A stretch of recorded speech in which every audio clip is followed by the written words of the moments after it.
IBN 7 हौसला है। की पूरी करो तब आपको समाज में मिलाया जाएगा, नहीं मिलाया जाएगा। ख्याल में आ गया कि एक दाना भी हम नहीं, एक क्विंटल भी पूरी नहीं खिलाऊंगा, हम बैठकर बने रहेंगे। तो मैं बहुत भोगी हूं। वे कौन लोग थे जो मुझे बहिष्कार कर रहे थे, ये सोचना पड़ेगा। अब मैं यहाँ बताना नहीं चाहूँगा क्योंकि शोरगुल हो जाएगा हमारे भाषण पर, ऐसा मैं नहीं कहना चाहता हूँ। लेकिन तथा कथित वही लोग जो सामंतवादी लोग और बड़े अपने को कहने वाले लोगों ने मेरा बहिष्कार करवाया था। 1 महीना चला, 1 महीना के बाद हमको शामिल किया गया, जो हमारे साथ बहुत समर्थन हो गया बड़ा। तब तो भुक्तभोगी हम हैं। हमें पूछे कि क्या क्या भोगना पड़ा 1 महीना के अंदर। तो इसलिए उपाध्यक्ष महोदय, अच्छी बहस हो रही है। अब ये हम लोग बैठे हैं जिम्मेदार लोग, ये अगर मन बना लेंगे तो ये भेदभाव खत्म हो जाएगा। धर्म के नाम पर, जात के नाम पर ओथ ली है, यहाँ पर शपथ ली, हम सब लोगों ने शपथ ली है, तब बैठे हैं कि हम किसी स्तर पर भेदभाव नहीं करेंगे। इस सदन में हम और आप सब ये शपथ लेके आए हैं। तो हम लोग जिम्मेदार लोग हैं, हम लोग जिम्मेदार लोग हैं। तो उन लोगों को कम से कम इसका पालन करना चाहिए जो शपथ ली है। जहां तक ये सवाल है, अगर समाज को, देश को मजबूत करना चाहते हो तो ये भेदभाव मिटाना पड़ेगा। अगर देश को खतरा की बात कही एक मेरे साथी, सही कहा, कई तरह खतरे हैं, सीमा पर खतरे हैं, वहां कौन नहीं लड़ेगा और कौन देश के साथ नहीं रहेगा। पूरा देश जब साथ रहेगा तो फिर खान पान के नाम पर ये भेदभाव क्यों? इसलिए हम लोग समाजवादी लोग हैं। उपाध्यक्ष महोदय, सामूहिक भोज किया जाता था, अगर कुछ पता होगा, बैठे हैं शायद उनको पता हो, साक्षी महाराज, सब ऊंच नीच भेदभाव, मेहतर का, दलित का, दूसरी जात का, सबका खाना मिला के खाते थे। उस वक्त हम लोगों ने एक आंदोलन चलाया था, जात तोड़ो आंदोलन। तो इसलिए आज हम कहना चाहते हैं, एक अच्छी बहस है, महत्वपूर्ण बहस है। और इसलिए मुझे खुशी है कि मैंने शुरू में बता दिया कि मैं भुक्तभोगी हूँ।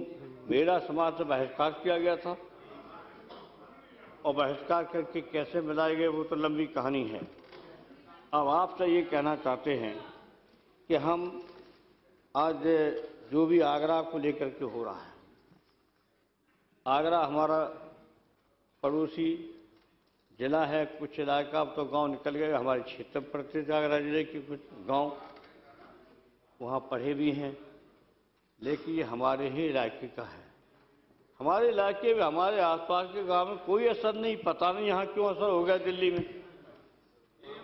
ये भी अखबार पर पढ़ के कोई बता दे आगरा जिले में कोई असर हो, पता लगा दे आगरा के हो, यहाँ कोई असर नहीं, आगरा में असर नहीं, हमारा पड़ोसी इलाहाबाद में असर नहीं। लेकिन इस सदन में असर किस बात के लिए हुआ है जो इतनी गंभीर बहस हो रही है? और बहस करके मुझे लगता फिर इसको ऐसा कर दिया जाएगा कि फिर वास्तव भेदभाव हो जाएगा। कोई असर नहीं है, बात अच्छी बात है। हम वहीं के रहने वाले, अच्छा है हमारे साथी हैं वहीं के रहने वाले, कोई असर ही नहीं। और जाने क्यों असर हो गया यहाँ और क्यों बहस शुरू हो गई? एक अखबार पर पढ़ के, अखबारों के बल पर चला हुआ ये सदन, अखबारों के बल पर ही चला हुआ सदन। इसलिए हुआ है कि इतनी अनावश्यक बहस है कि हम वहीं के रहने वाले हैं, वहीं की घटना है, वहीं के भरोसा, थोड़े साक्षी माना, थोड़े पार्लियामेंट के मेंबर, कहीं जिसो वहीं के हैं, कहीं भेदभाव नहीं। तो बहस किस बात के लिए हो रही है ये मेरी समझ नहीं आ रहा है। तो बहस का कहीं उल्टा असर न हो जाए, उल्टा असर हो सकता है। हाँ, उल्टा असर हो सकता है। लोग सुनेंगे कि भेदभाव, बच्चे हैं सब सुन रहे, फिर कहेंगे ये भेदभाव होता है। अब कहाँ भेदभाव है? अब जात तोड़ के शादियां हो रही, धर्म तोड़ के शादियां हो रही, हमारे यहाँ वैसे 2 लोग हैं जो जात तोड़ की शादी की। ये वैसे हाँ, हमारे लड़का है ना, जात तोड़ के हुई शादी, जात तोड़ की शादी है। और अभी मेरी भी जात तोड़ की शादी है। हाँ, वो तो कह रहा पहली बार अखिलेश की माँ की डेथ होगी, दूसरी शादी हुई तो जात तोड़ की शादी हुई।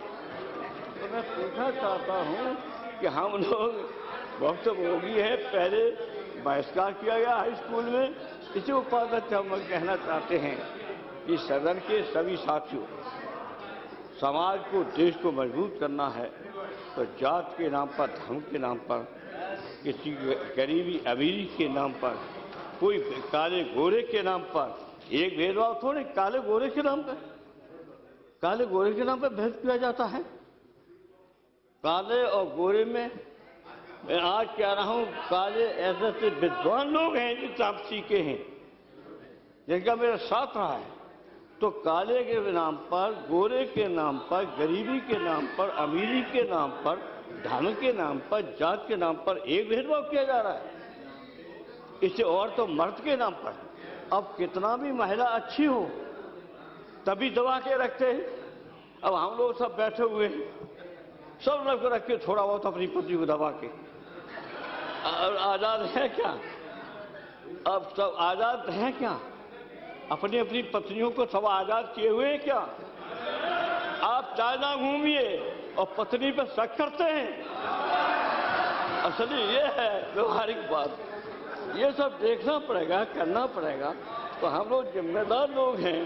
तो ये हम आपको समाज की बात कर रहे हैं कि समाज में कितनी गिरावट है। और सच है, महिला अगर कहीं घर में आने में देर हो जाए, रात हो जाए, तो उसे जवाब तलब किया जाता है। वो आदमी 12-1 बजे तक लौटता तो भी नहीं किया जाता। ये भेदभाव है। तो इन सभी समाज के भेदभावों को हम जैसे लोग बैठे हैं, सारे लोग, इनकी बहुत बड़ी जिम्मेदारी है। ये काम करना चाहिए। अगर गांव में रहते हो, मोहल्ले में रहते हो, आपका बड़ा क्षेत्र है, 5-5, 6-6, 7-7, 8-8 विधानसभाओं के क्षेत्र में आप नेतृत्व करते हैं, तो हम लोगों को कहीं इस आधार पर सम्मेलन करना चाहिए। और सम्मेलन हम लोग बहुत किए हैं। डॉक्टर राम रहीम ने जब ऐलान किया था जात तोड़ आंदोलन का, तो बहुत किया था। जो मैं बता चुका, सबके घर तक खाना लाया जाता, तब सामूहिक भोज करते थे। उसका परिणाम ही हुआ कि उसका असर पड़ा था, बहुत बड़ा असर पड़ा था। इसे लंबी बहस तो हम नहीं करना चाहते हैं। हम और आप बैठे लोग हैं, इतने अगर निकल पड़ेंगे तो समाज का एक ही भेदभाव नहीं है जो आज बहस हो रही है। अरे काले गोरे के नाम पर भेदभाव है। बहू लड़की काली है कि गोरी है, कैसी है, इस पर भेदभाव है। शादियों में भेदभाव किया जाता है। काली लड़के तो लड़का मना कर देता है शादी करने के लिए। ये कैसे? बुद्धि है। बुद्धि के नाम पर तो आप भेदभाव कर सकते हो, लेकिन काले गोरे के नाम पर भेदभाव नहीं किया जा सकता। तो कई भेदभाव हैं, उन सारे भेदभावों पर हम लोग यहाँ संकल्प लें और एक प्रस्ताव किया जाए, प्रस्ताव पास किया जाए और वह संकल्प लिया जाए कि किसी स्तर पर हम भेदभाव नहीं करेंगे। ये प्रस्ताव पास किया, प्रस्ताव बनाया जाए। अपने साथियों से कहेंगे मिलकर एक प्रस्ताव पास करें, जहाँ से देश के सामने एक संदेश जाएगा कि हम लोगों ने एक प्रस्ताव किया है कि किसी स्तर पर हम भेदभाव नहीं करेंगे। यही मेरी संक्षिप्त आपके सामने सुझाव है। बहुत बहुत श्री देवेगौड़ा, श्री देवेगौड़ा जी। Thank you very much, sir.